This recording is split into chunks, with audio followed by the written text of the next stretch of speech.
Welcome back, everybody. This is Meg Young. I am here to talk to you on day 4 about the importance of letting things go. I'm talking specifically to our first responders, our helpers, nurses, our therapists, our even our massage therapists, and others who are dealing with people's pain every day.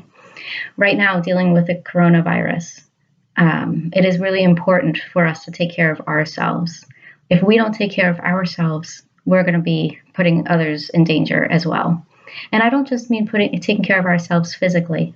I'm talking about taking care of ourselves mentally, emotionally. My job is to help you maintain that sense of internal control during a time of uncertainty. So today, I'm talking to you a little bit about the importance of basically letting it go. We're so inundated with so much information from many different angles about this. There's nothing else that the news is talking about, so we hear about it on the news over and over and over. Even if you just go on to Yahoo to say and scroll through Yahoo and say, hey, what are some of the articles I can look at? It's here's what's happening in China, here's what's happening in California, here's what's happening in your state. For example, I'm seeing a lot on Florida right now because that's where I am. So it's a matter of targeting and getting you what you want, quote unquote, want to hear. Bad news sells. So they're going to focus on the bad news. Bad news also is a way for our brain to stay alive. The brain isn't going to focus on the positives if the negatives are the things that we have to look out for. The negatives are the things that are going to kill us. So the positives won't. So we need to take care of ourselves by letting things go. It's all over the news. It's all over the internet. It's all over social media. Our friends are talking about it. Our families are talking about it. We're seeing it personally. It might be impacting your family. It might be impacting your neighborhood, your friends.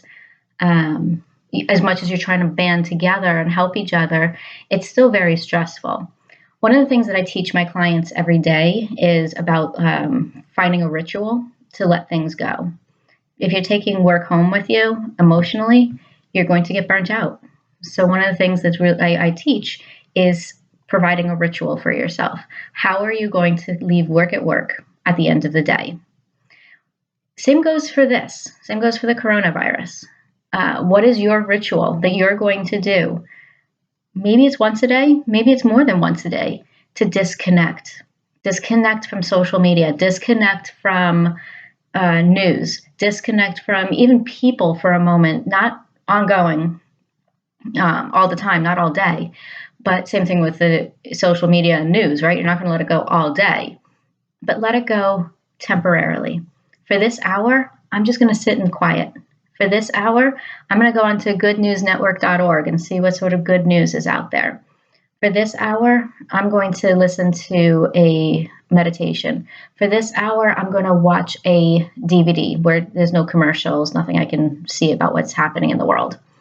So finding ways to disconnect and let it go. As you're disconnecting, make sure that you're also focusing in on the body, letting the stress go. Do a quick body scan. Where are you feeling the stress? And let that stress leave. One way that people do that is by doing what's called the light stream technique. So you imagine the light, healing color light coming in from your head and going down your body. Wherever you're tense, wherever you're stressed out, noticing it, kind of pushing it out of the way. There's no room for that. There's only room for the positive healing color. All the way out your body, all the way out your feet, out your fingers. So the light stream is one technique people use. Another technique people use is what's called the spiral technique. Similar, but where are you feeling it in your body? What does it feel like? What does it look like? Which way is it spinning? You take which way it's spinning and you unwind it. So you're almost like unwinding something that's just really this tight ball. It's kind of starting to unwind it, let it go. So find a routine for yourself that's going to help you let the stress out multiple times a day. It doesn't have to be long. I mean, it can be something that's just a quick couple seconds, or it can be something that's longer. But the important thing is to let it go. The more we're focused on it, here I am talking about it all the time too, right? But the more we're focused on it, the more we're going to stress out about it. If we're able to give our brain a break, we're going to actually retrain the amygdala that right here, right now, I am okay. Right here, right now, I am not going to die.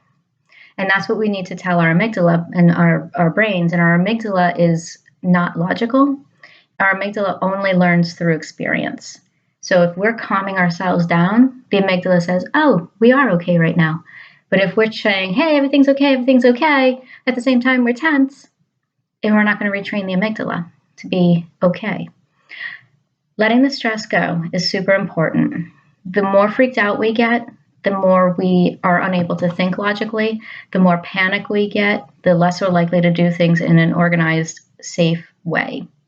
So if you're able to find that way to let it go, all of our first responders, all of our medical professionals, all of our behavioral health professionals, nurses, massage therapists, everybody who's dealing with this right now, who still have to deal with people's pain and suffering, really important to take care of your emotional well-being. All right. So tomorrow is going to be a ongoing part of what I did today. Tomorrow I'm going to talk more about keeping your logic turned on and not letting the emotion mind take over in a time of stress and chaos. All right. Have a great afternoon, everybody, and I'll see you tomorrow.